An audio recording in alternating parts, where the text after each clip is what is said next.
কবরের মধ্যে কিছু কিছু ব্যক্তির লাশ ফেরেশতারা খুঁজে পাবেন না। ফেরেশতারা কবরে আসবেন, আসার পরে দেখবেন যে কিছুক্ষণ আগে যে মাইয়াতকে দাফন করা হলো সে মাইয়াতের লাশ কবরের মধ্যে খুঁজে পাচ্ছেন না।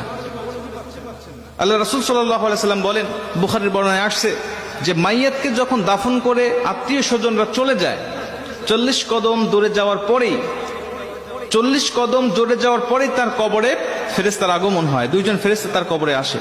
বুখারীর এক বর্ণনায় আসছে, আল্লাহ রাসূল সাল্লাল্লাহু আলাইহি সাল্লাম বলেন, আব্দু ইদা বুদিয়া ফি কবরিহি, যখন কোন বান্দাকে কবরের জগতে রাখা হয় তখন ওই বান্দাকে কবরে রেখে তার আত্মীয় স্বজন পাড়া প্রতিবেশীরা যখন চলে যায়, জুতার আওয়াজ এখনো শোনা যাচ্ছে কবর থেকে, তখনও ওই ফেরেশতারা তার কবরের মধ্যে উপস্থিত হয়ে যায়। ঠিক তখনই যখন কবরের মধ্যে ফেরেশতারা উপস্থিত হয়ে যায়, উপস্থিত হওয়ার পরে কিছু কিছু কবরে এসে দেখবেন যে কবরের মধ্যে লাশ খুঁজে পাওয়া যাচ্ছে না। ফেরেশতারা ডাক দিয়ে বলবেন, কি ব্যাপার?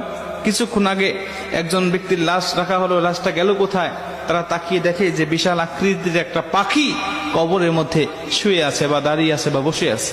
পাখিকে উদ্দেশ্য করে ফেরেশতারা ডাক দিয়ে বলেন, পাখি, একটু আগে অমুকের সন্তান অমুক নামে একটা মাইয়াতকে এই কবরে রেখে গিয়েছে, ফুলান ইবনে ফুলান, অমুকের সন্তান অমুক এই কবরের মধ্যে শায়িত করা হয়েছে, সেই লাশটি গেল কোথায়? তুমি কি দেখেছো?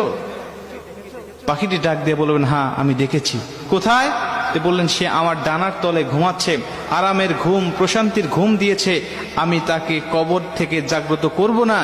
ইসরাফিল আলাইহিস সালাতু ওয়াস সালাম যখন সিংহায় ফুঁক দিবে তখন পর্যন্ত আমি তার পাহারাদার হিসাবে এখানে থাকব, তাকে প্রশান্তির ঘুম দেওয়ার জন্য আমি এখানে তাকে পাহারা দিব।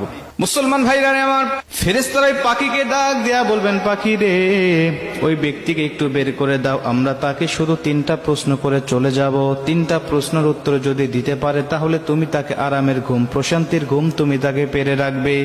পাখিটি ডাক দেয়া বলেন, না, আমি তাকে বের করে দিব না, আমি তাকে বের হতে দেব না, আমি তাকে ডাক দিতে পারবো না। খবরদার, তোমরাও উচ্চ স্বরে কথা বলবে না। বান্দা বড় ক্লান্ত শ্রান্ত শরীর নিয়ে, দেহ নিয়ে দুনিয়াতে আল্লাহর ইবাদত বন্দেগী করে এসেছে, আমি তাকে প্রশান্তির ঘুম পাড়িয়েছি, এই ঘুম থেকে আমি তাকে জাগনা করতে পারবো না। জোরে কোন সুবহানাল্লাহ। আমি তাকে জাগনা করতে পারবো না ঘুম থেকে। ফেরেশতারা ডাক দিয়া বলবেন, তোমাকে জাগনা করতেই হবে, কারণ আমি তাকে 3টা প্রশ্ন করব, তাকে রব সম্বন্ধে, দিন সম্বন্ধে আর নবী সম্বন্ধে তার কেমন ধারণা আছে, আমি তার কাছ থেকে এই জবাবদিহিটা নিতে চাই। তারপরে তুমি তাকে আরামের ঘুম, প্রশান্তির ঘুম তুমি তাকে পারাবে, যদি সে উত্তরগুলো দিতে পারে।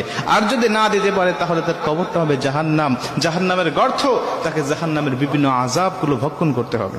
মুসলমান ভাইরা আমার, পাখিটি সঙ্গে সঙ্গে ডাক দিয়া বলেন, ফেরেশতা, তুমি জানো না এই ব্যক্তিকে আমার আল্লাহ পাক ভালোবাসেন, এবং আমি যে পাখি আকারে তোমরা আমাকে দেখতে পাচ্ছ, আমি দুনিয়ার কোনো পাখি নয়, আমি হলাম এমন একটি আমল।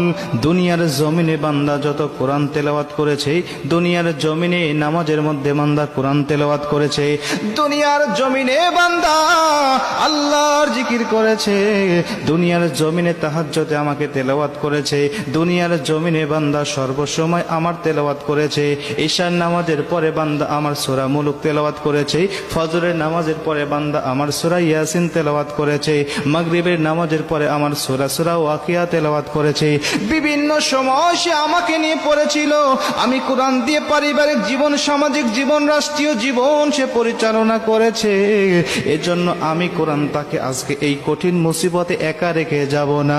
আমি এসেছি তাকে পাহারা দেওয়ার জন্য, কবরে, মিজানে, হাসরে ফুলসিরাত পার করাইয়া বান্দাকে জান্নাত দেওয়ার আগ পর্যন্ত আমি তার পিছন থেকে সরব না। জোরে কোন সুবহানাল্লাহ। আমি তার পিছন থেকে যাব না, আমি কঠিন মুসিবতে তাকে একা ফেলে রেখে যাব না। তুমি চলে যাও, তার কাছ থেকে তোমার উত্তর নিতে হবে না। তিনি ডাক দিয়া বলবেন, না, উত্তর দিতেই হবে, বের করে দাও। বলছেন, তোমার যদি সাধ্য থাকে তাহলে তুমি আমার ডানার তল থেকে তাকে বের করে নাও। ফেরেশতারা তার ডানার তলে খুঁজবেন, তন্ন তন্ন করে খুঁজবেন। হাদিস শরীফের মধ্যে আসছে, কিন্তু লাশটি খুঁজে পাবেন না তারা। মুসলমান ভাইরা আমার, ফেরেশতারা আল্লাহকে ডাক দিয়ে বলে, মালিক, অমুকের সন্তান অমুককে এই কবরের মধ্যে কিছুক্ষণ আগে রেখে গিয়েছিল তার আত্মীয় স্বজন, কিন্তু এখন তো তার কবরে তাকে পাই না, কেন, কোথায় গেল, আপনি আমাদেরকে বলেন। আমার আল্লাহ পাক ডাক দেয়া বলবেন, ফেরেশতা আমার, সমস্ত ব্যক্তিদের কবরে তোমরা সওয়াল জবাব নিতে পারবে, সমস্ত কবরবাসীর কবরে গিয়ে তোমরা